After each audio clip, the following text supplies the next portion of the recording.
my frugal friends, wagwan. Welcome and welcome back to my channel, Frugality is Life. Thank you so much for popping in and spending some time with me.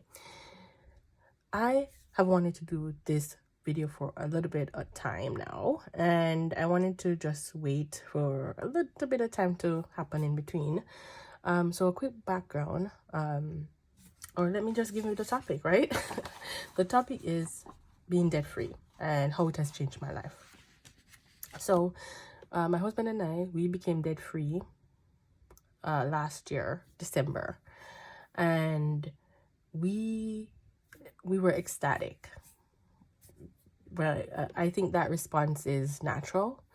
There are times in our lives previously, when I was debt free, he was debt free, and then I wasn't. But we had different types of debt.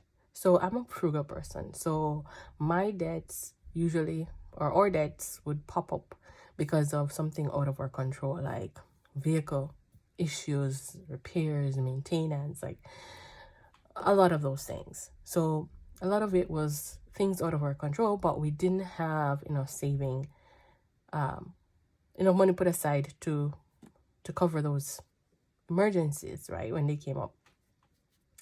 And we migrated to Canada in 2011. I went back to school, my husband worked, and school is a lot of money for an international student. So it will cost probably around 4 times as someone who has permanent residence and was born here, have citizenship. It costs a lot more. And so that money has to be paid upfront, a lot of time in cash. Cash meaning, of course, you can do check or transfer or whatever, but you have to have the money available.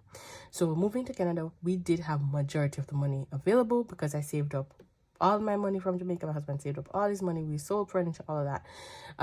We didn't know what we have for the last semester. So last semester we had to put some of it on credit, a little bit. Then, you know, with immigration and all of that, we had some hiccups where laws changed, and so my husband had to go to school because I was no longer able to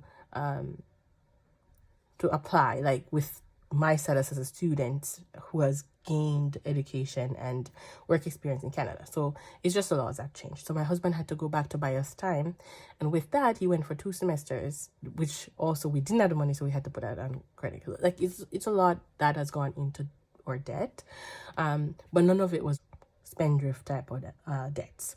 We bought a car also that was a lemon. Like I have that on my channel where I talked about that, different things, right? So fast forward to 2023 December, we became debt free. We paid every single one of our debt. Last year we paid off our car, so we have zero debt as I'm speaking to you right now. And so when we became debt free, we were ecstatic, and I said to my husband, now we are still going to pretend as if we had those obligations. So we're going to put all that money into saving. Hence, you've been seeing me stuff my 100 challenge digitally. You've been seeing me focus on different saving challenges, putting money in digitally and in my envelopes, right? So back to the topic. How has it changed my life, our life? So one, I feel like a huge burden has been lifted off my shoulders. I feel like I can relax a little bit. I'm not as stressed. I'm getting a little bit more sleep. Well, pertaining to money, I'm getting a little bit more sleep, but my mother-in-law passed away, so that's a whole different situation. That's been, keeping me up. But in any case, I don't stress about money anymore because I don't owe anyone anymore.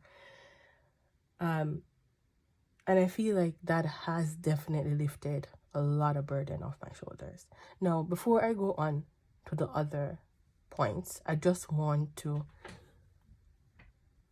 say that me doing this video is in no way like showing off or anything like that sort. I figured I'll do this video, one, to encourage that, because if I can do it, anyone can do it. And I know our situations may be different, but with consistency and finding something that works, a rhythm, a method, it will work out for you. I know a lot of people, watches Dave Ramsey and take his advice and help them to pay off their debt. Whatever works for you, that is fine.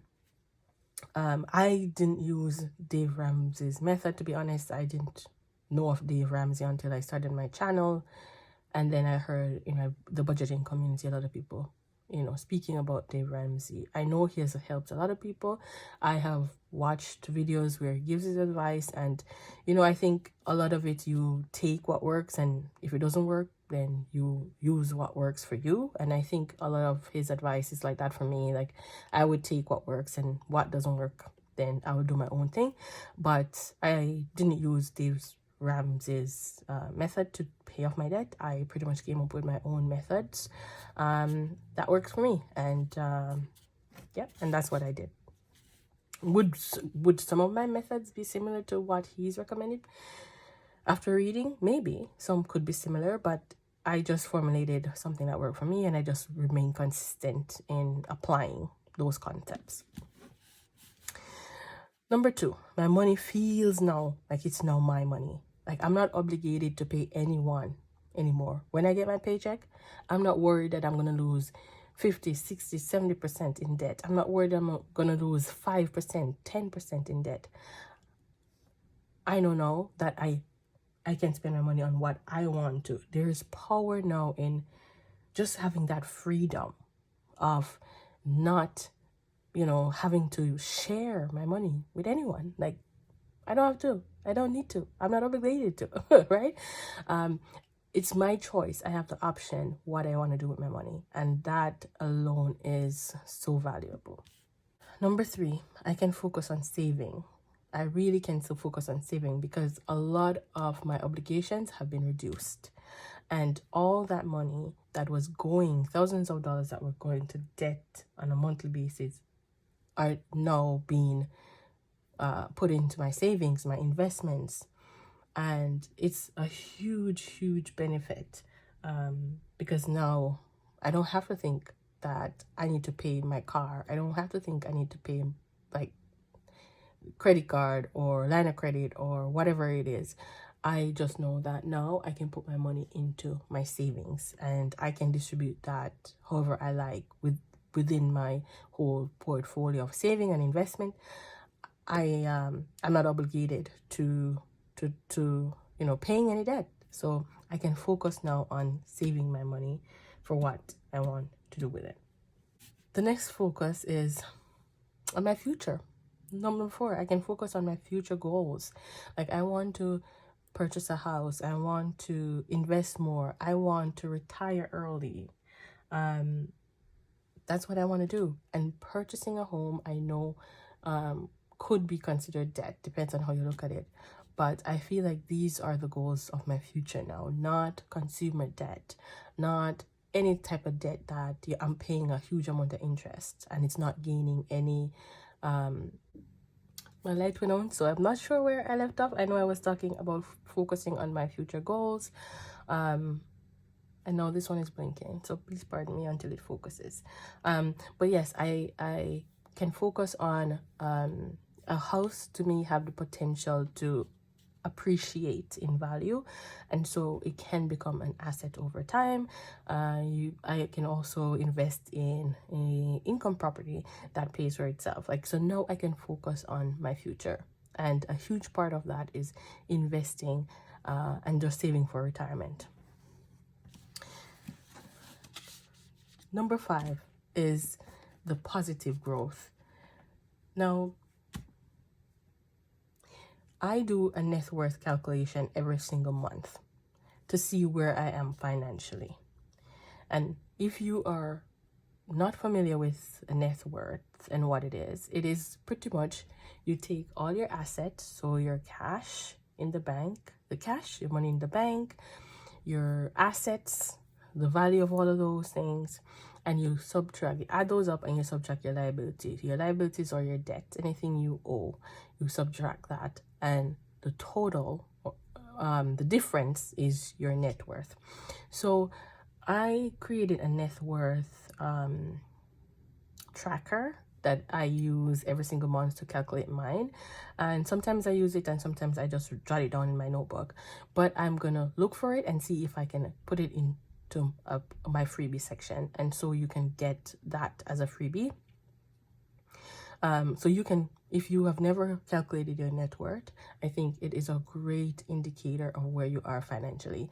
And so you should definitely do it. Sit down and like add up all your assets, everything you have, including so your cash, the money you have in your bank, the value that you think, you know, people add, like the value of their home.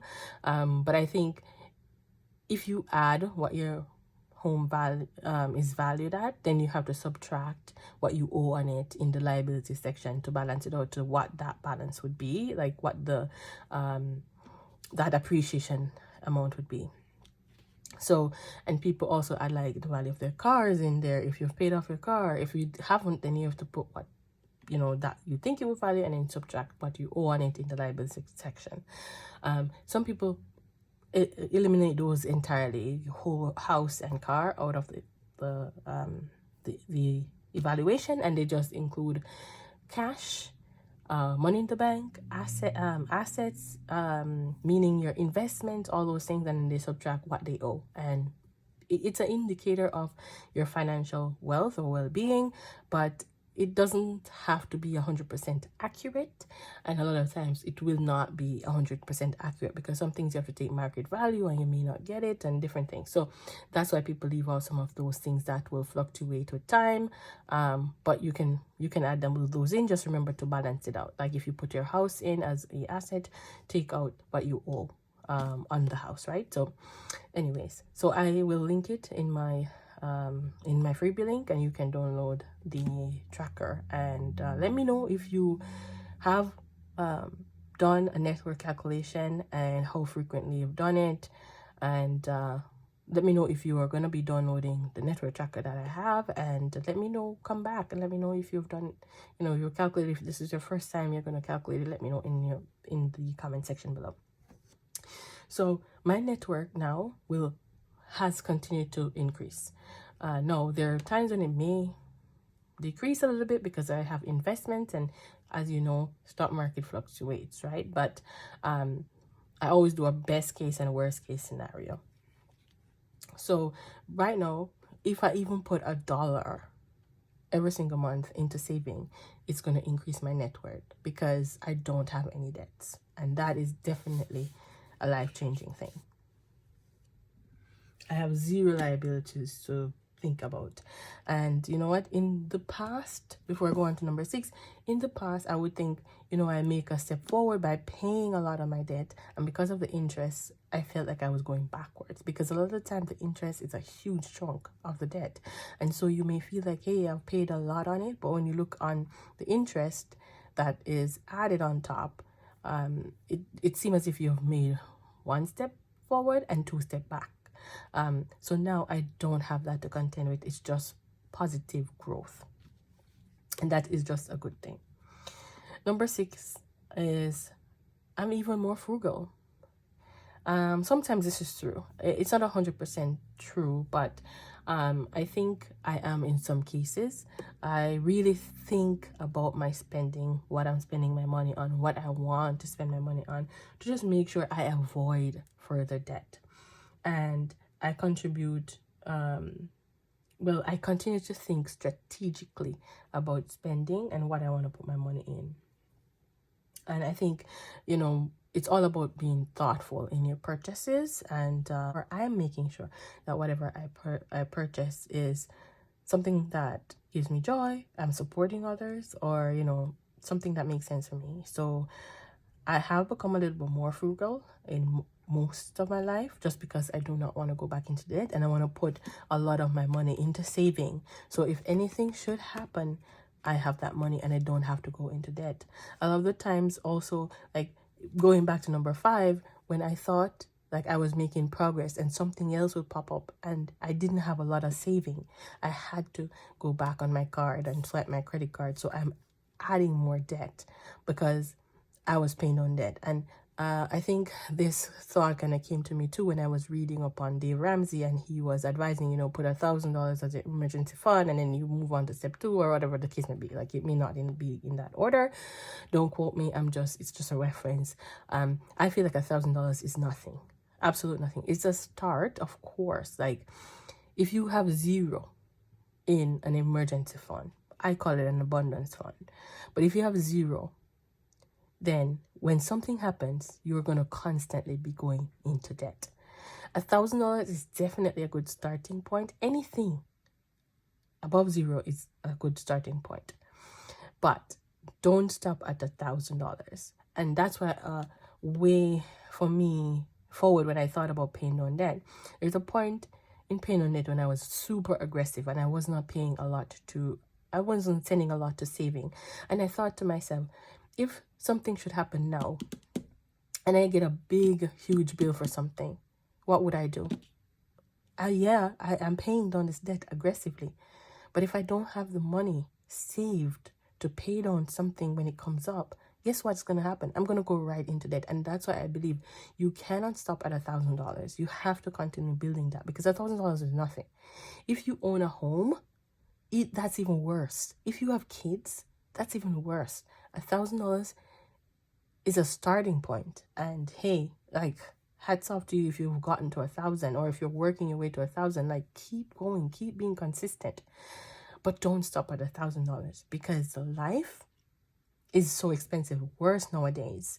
There was a time in our lives when a truck engine went down that was $30,000 for us. $1,000, that would have been nothing. Like, that would blow away in the breeze. Like, come on. So just remain consistent.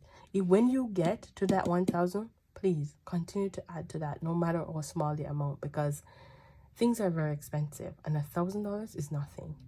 It is a good starting point, as I said, but when life things happen, car repair, that's gone. All that 1,000 is gone. A dentist visit, hospital visit, someone being sick or different things, someone passing away. Okay, I can have a whole other video on someone passing away, because that right there, that will take everything. If the person doesn't have insurance, if you didn't save for something like that, like, you can go in a whole lot of debt, like house mortgage money debt for a funeral and those arrangements. So $1,000, it's a good thing. It's a starting point, but please keep going, because life is not cheap. Number 7, I feel like I can do anything. I feel like because my money is mine, I feel like I can do what I want to do now.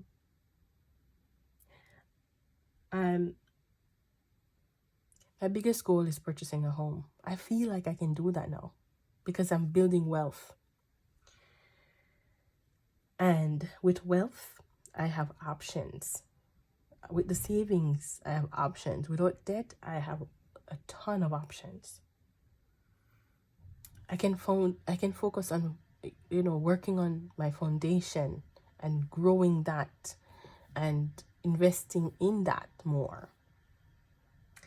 And if you're new, or if you've just stumbled on this video, my siblings and I are starting up a foundation in Jamaica, and I have another update coming soon on that. But that foundation will help kids that are not as fortunate with school supplies, and eventually want to do scholarships, and with kids. So it's cool. It will be inclusive of some schools, and giving back to kids and all these things. So we are working on building that in Jamaica, and that's the foundation that we are starting.